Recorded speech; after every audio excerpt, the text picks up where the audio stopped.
Bismillahirrahmanirrahim. Ada cerita lucu nih di zaman tabi'in.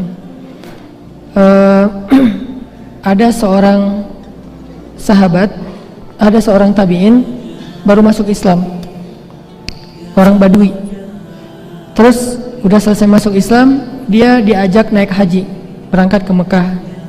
Udah selesai semua rangkaian ibadah haji, dia ngelihat di dalam Masjidil Haram ada kajian, ada taklim. Waktu itu ustadznya selebgram, namanya Abdullah ibnu Abbas. Followersnya udah banyak lah. Abdullah ibnu Abbas ini sahabat yang kata Nabi hibrul ummah, tintanya umat. Artinya semua ilmu umat Islam tintanya dari dia, Abdullah ibnu Abbas. Anak muda, masih muda, tampan, gimana nggak tampan, keluarga besar Rasulullah kan, masih ahlul bait gitu. Udah gitu aura ulamanya, aura kesolihannya, jenggotnya jenggot tipis gitu, nggak setipis saya juga sih. Terus cuman nggak pakai kupluk. Nah ini Ibnu Abbas lagi taklim di Masjidil Haram. Ditanya sama laki-laki Badui tadi, itu siapa? Kata temannya, itu sahabat Nabi namanya Abdullah bin Abbas. Oh, lagi ngapain mereka? Lagi taklim. Akhirnya dia penasaran, kepo, datang, hadir dalam majelis ilmu. Pas dia datang, ternyata taklimnya udah selesai, tinggal doa penutup udah selesai. Salaman satu persatu, paling belakang dia datang, salaman. Udah selesai salaman, dia lupa dengan nama yang tadi disebutin. Tadi namanya siapa ya? Namanya juga orang Badui. Badui itu kalau kita orang kampung banget lah, orang pelosok. Dia lupa, akhirnya dia cuma ngomong gini,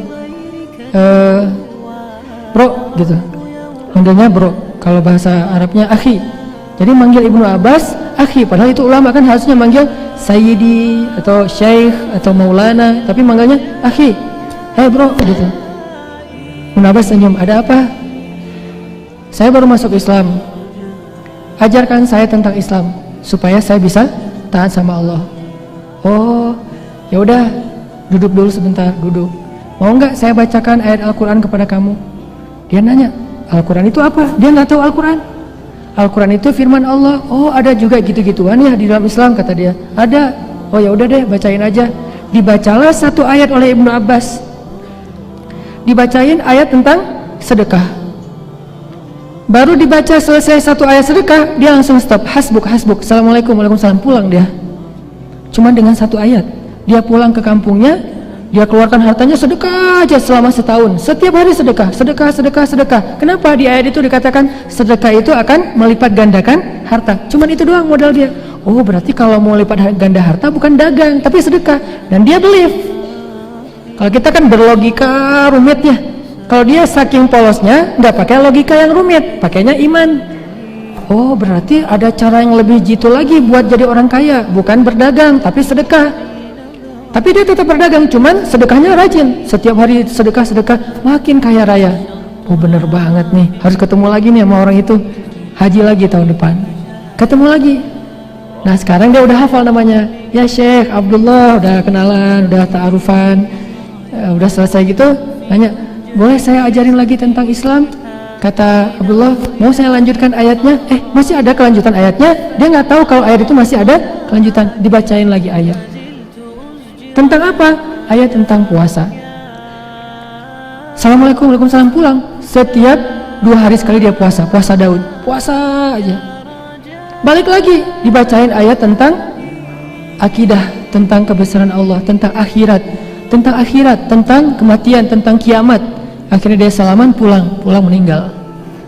Coba lihat, semudah itu mengamalkan Islam, bukan karena dia punya wawasan yang luas, bukan karena dia seorang ilmuwan yang luar biasa, bukan ulama, tapi karena dia yakin. Satu ayat dia yakin, langsung amalkan. Satu ayat dia yakin, langsung amalkan. Belajar yakin. Ini yang kita coba tanamkan dalam diri kita. Setiap kita hadir dalam majelis ilmu, saya pengen dapat yakin nih. Dan gak bisa sekali kalau belajar yakin. Mungkin ayat yang sama harus berulang kali kita dengar, harus berulang kali kita resapi, kita hayati, baru muncul yakin dalam hati kita. Kalau hanya sekali, oh saya udah tahu, besok yang kemarin lagi, padahal saya udah tahu, berarti cari wawasan. Kalau kita mendengar materi yang sama atau dengan tema yang sama walaupun materinya agak sedikit berbeda, berarti kita masih belum kuat yakin dalam bab itu, sehingga kita dengerin lagi sampai benar-benar yakin. Termasuk fa inna ma'al usri yusra, inna ma'al usri yusra. Salah satu di antara kisah Al-Quran yang cukup panjang dan jelas gimana benarnya kalimat fa inna ma'al usri yusra itu adalah kisah Yusuf alaihissalam. Teman-teman kalau misalnya penasaran, nanti di rumah coba deh ulang-ulang surat Yusuf. Memang suratnya agak panjang, makanya baca mungkin beberapa minggu, satu hari dapat satu halaman, dihayati dengan terjemah pastinya. Nanti teman-teman akan mengerti, ternyata benar ya, dalam kisah Yusuf kaidah fa inna ma'al usri yusra, inna ma'al usri yusra itu berlaku banget dalam kisah Yusuf. Dan kalau kita membaca kisah Yusuf sampai tuntas, kesimpulannya kita akan mengatakan untung juga dulu Yusuf dilemparkan ke dalam sumur. Kalau dia nggak dilemparkan ke dalam sumur oleh kakak-kakaknya, mungkin selamanya dia hanya menjadi orang biasa di kampungnya.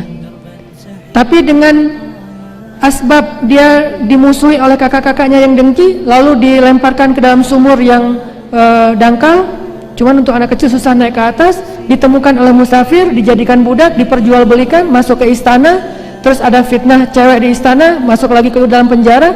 Oh, untung dulu dia difitnah oleh cewek itu, sehingga dia masuk ke dalam penjara. Kenapa? Justru di dalam penjara dia menunjukkan sebuah keahlian yang kemudian nanti buat dia naik, buat dia melejit manggung, eksis. Apa keahliannya? Mentafsirkan mimpi. Di dalam penjara ada sesama napi itu yang namanya juga sesama napi curhat gitu. Gua semalam mimpi aneh banget mimpinya. Disebutin mimpinya. Nabi Yusuf mentafsirkan mimpi itu, dan ternyata mimpi tersebut jadi kenyataan. Sehingga gara-gara Yusuf pernah menafsirkan mimpi dan jadi kenyataan, begitu raja bermimpi, maka raja itu memanggil Yusuf. Wahai Yusuf, saya dengar kamu itu jago menafsirkan mimpi, coba tafsirkan mimpi saya. Semua orang-orang ahli hikmah gak bisa menafsirkan mimpi raja. Nabi Yusuf menafsirkannya dan sangat logis, sehingga akhirnya setelah mimpi itu terbukti benar seperti tafsir Yusuf, Yusuf pun diberikan jabatan sebagai Menteri Kesejahteraan Masyarakat atau Menteri Ekonomi kalau sekarang. Dan dengan potensi itu Yusuf menunjukkan keahliannya, meningkatkan kesejahteraan orang-orang Mesir, akhirnya naik lagi sampai menjadi raja. Berawal dari apa teman-teman? Berawal dari dilemparkan ke dalam sumur. Berlanjut dengan difitnah sehingga masuk penjara. Fa inna ma'al usri yusra, inna ma'al usri yusra, 2 kali. Setiap ada kesulitan, maka kesulitan itu membawa kita kepada kemudahan. Kesulitan, kemudahan, kesulitan, kemudahan, dan itu pasangan, gak bisa dipisahkan.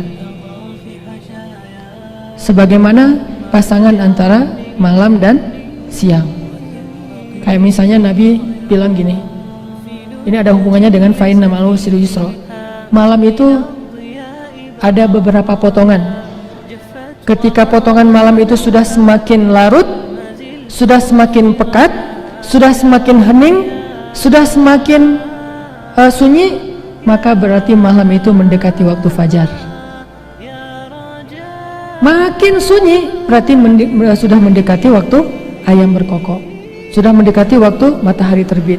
Kalau masih ramai berarti baru maghrib. Maghrib kan ramai nih, riuh, orang baru pulang kerja segala macam. Isya orang keluar untuk ngopi bareng teman-teman, bareng keluarga, makan, cari jagung bakar. Isya jam 10 mulai pulang dari jalan-jalan keluarga. Jam 11 mulai masuk kamar tidur. Jam 12 mulai hening, kecuali yang biasa begadang atau yang ngerjain tugas-tugas yang belum selesai, tugas akhir segala macam. Jam 1 yang nungguin bola. Jam 2, jam 3 bola selesai, udah ngantuk banget. Makin ngantuk berarti mendekati waktu fajar. Makin lelah, makin lemah berarti mendekati waktu fajar. Jam 3:30 atau jam 3 itu waktu yang hampir tidak ada lagi yang masih terbangun, terjaga. Semuanya udah pada tidur. Itulah waktu yang paling baik, dan waktu itulah mendekati fajar. Apa filosofinya? Semakin sulit kehidupan seseorang, semakin dekat dengan pertolongan Allah. Semakin sulit keadaan seseorang, semakin baik waktu yang paling baik buat dia berdoa kepada Allah Subhanahu wa taala. semakin sulit kehidupan seseorang, semakin dekat dengan sebuah jalan keluar. Jadi kalau kita ngerasa kesulitan kita biasa-biasa aja, ya berarti memang kita baru diuji. Jangan ngomongin pertolongan dulu di situ, ngomongin sabar. Lalu datang lagi ujian berikutnya, bertubi-tubi, 1, 2, 3, 4, 5 dan seterusnya. Pertama, ujiannya apa? Mata kuliah 1 nggak lulus. Padahal ini mata kuliah favorit banget. Kenapa ya bisa nggak lulus? 1. Yang kedua, ujian yang lain apa? Akhir bulan, kiriman belum datang. Yang ketiga, ujian apa lagi? Ada masalah sama teman, ada salah paham, akhirnya kita ditinggalkan atau jadi putus hubungan, live group segala macam lah. Yang keempat, nah ini yang paling susah nih, diputusin. Lengkap kan? Sempurna sudah ujiannya.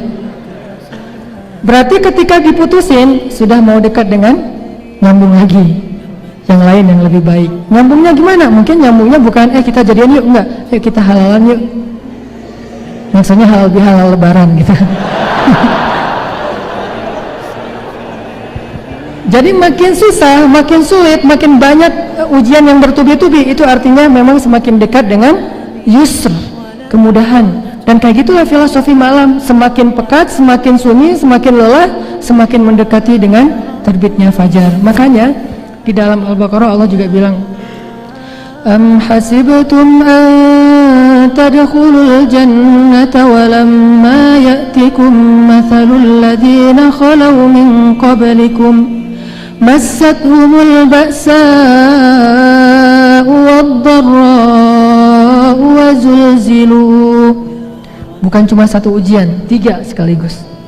Massathumul ba'sa'u wad-dharra'u wa zulzilu hatta yaqula ar-rasulu walladzina amanu ma'ah mata nasrullah.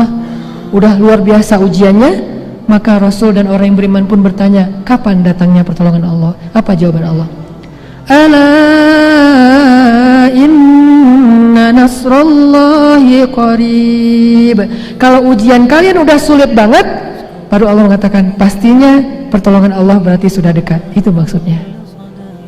Bukan Allah PHP ya, bukan hardcore lah ya. Allah tuh ngasih tahu bahwa pertolongannya udah dekat. Itu karena Allah tahu bahwa kesulitan kalau sudah semakin berat, memang itulah sunnatullah, pertolongannya sudah dekat. Jadi ini teman-teman yang kita coba belajar yakin.